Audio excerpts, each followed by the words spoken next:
it's not a secret for some people. Portugal was the first European that started with the transatlantic trade and need to make a difference between the transatlantic trade and slavery, because slavery was practiced in many places, and the transatlantic trade was created by Portuguese in the 15th century. So, as you said, like they were the first to kidnap people from the African coast and brought them to Europe.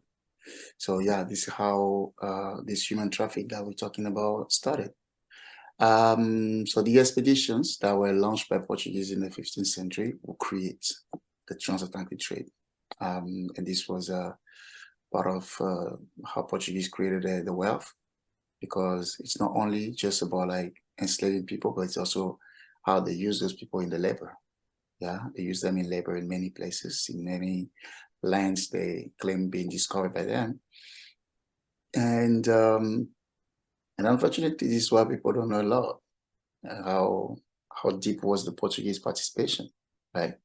And then from Portuguese, other European also will do the same thing. So the main territory of this history was Africa, the African continent, where many expeditions are being organized by European, and they were going to the different coasts, they were going to different lands, and then just enslaving or trading people and bringing them to their places, their countries, their kingdoms, or the colonies as well. For 400 years, this is the lifetime of it. So 15th century to the 19th century. And as you said, Portugal, being one of the first, will be among the last also who abolished slavery in the world. So it's a story, it's a history that is still part of our realities today, because this created like, I would say, trauma in some way, but at the same time, it created also the benefit of some people, right? So those who traded, who create the wealth, they create also a mentality, the mentality that is what we have today, like the white supremacist mentality or the colonial mentality, where some other people who have been always discriminated, and they've been always considered like the bottom of the society. So it's a history that doesn't disappear yet, because we see our consequences of all of this.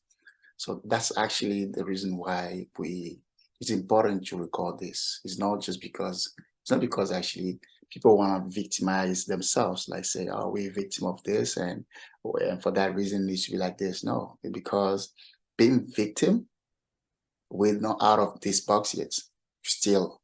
We're still suffering for no reason. Yeah, but we're still suffering because there have been a mentality that was created, and there are people who believe in that mentality. So it's a present history, as it is going to be a history in the future, and it's impossible. As I usually say, that we cannot forget. I mean, a country cannot deny its own history. We cannot ask Portuguese to forget their history. We cannot ask Portuguese to stop celebrating like the revolution of Portugal. You cannot ask Portuguese not to celebrate a past history. No, because it's the history of the country. So they have to include this in the education. They have to include it like in public spaces and the representation of public spaces, and also try to create a society that is more acceptable, where everybody is being like, people been saying like equal, like, we don't need to see race, but unfortunately we are present day always push us like on this side of it. Like these are things we shouldn't be thinking about. We should be thinking about doing something else, because it's a basic stuff.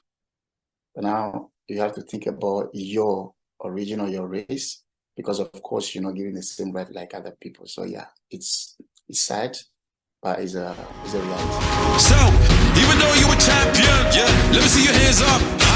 Don't let nobody bring you down. We only got one life.